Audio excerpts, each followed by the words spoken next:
Hey guys, in this lesson you're going to be studying potential energy diagrams. The homework is here, so copy that down on your classwork page, follow it with this aim, and then finally these two do not questions. Okay, potential energy diagrams. Firstly, what are reactants and what are products? Well, the reactants are what are going to be on the left-hand side of an equation, and the products are going to be on the right. So that means if you're looking at this diagram over here, that the reactants are A and B, and the products are, or the product is C. And I can also tell that bonds are forming because on the left I have A and B, but on the right I only have one product, so I know that a bond has formed. And this also reminds me of another factoid that I remember from earlier in the year, which is that when bonds form, energy is released. And I can sort of see that happening in the diagram here because we're ending with less energy than we started with. So I'm going to make a definition for you guys for activation energy. Activation energy is the amount of energy needed to get a reaction started, and you can see it on a graph because it'll be the difference between the tippity top of this peak and the reactants. Or down in this other graph, it'll be the difference between the tippity top of this peak and the reactants. Both are the activation energy. And the tippity top of the peak is called the activated complex. So I'm going to highlight this for emphasis because this is one of those things that people often don't really think about as being needed to be memorized, but it's definitely going to be on quizzes and tests, and you're going to need to know that, so make sure you get that memorized. Alright, let's put this to good use. So if the activation energy is the difference between the potential energy of the reactants and the activated complex, then the interval on this graph that represents it is going to be any interval that goes between here and here, which is interval A. Now, heat of reaction is a different thing entirely. Heat of reaction is the difference in potential energy between the reactants and the products. So in this particular reaction, the heat of reaction seems to be positive because it's going between the reactants and up to the products.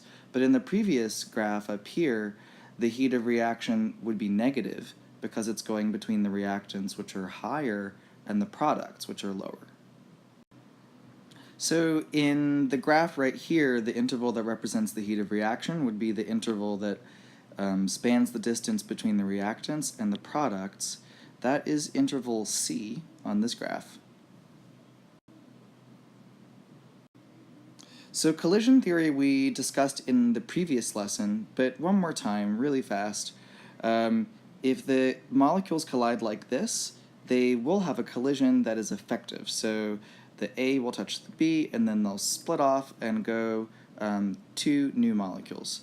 But if they were to collide like this, only one A and one B would collide, and the other two would never touch. So you wouldn't get the two molecules, and you wouldn't even get one new molecule. You would get the two same molecules bouncing off of each other. So this one's termed ineffective, and this one's termed effective. But catalysts are these really cool things that lower the activation energy of a reaction. You can see that here. This is the reaction without a catalyst, and this is what the reaction would look like with a catalyst. The activation energy, or the distance between the reactants and the top of the hill, or the activated complex, that distance is much reduced when you look at this guy. You can see it's just barely a hill at all. Now I have another question for you, and I will warn you, it is a trick. How does the use of a catalyst affect the delta H of a reaction? If you're thinking that there is no effect, you would be right, because the heat of reaction is the distance between the reactants and the products.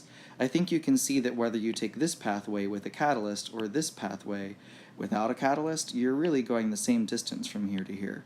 So catalysts do not affect the heat of reaction.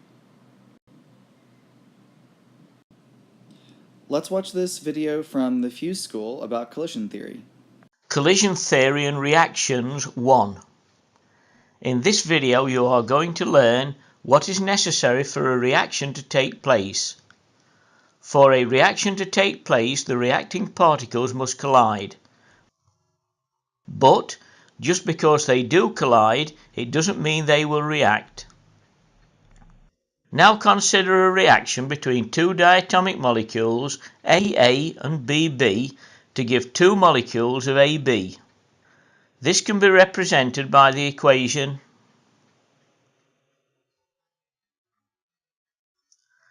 these two diatomic molecules can collide in many different orientations, but consider the two orientations here.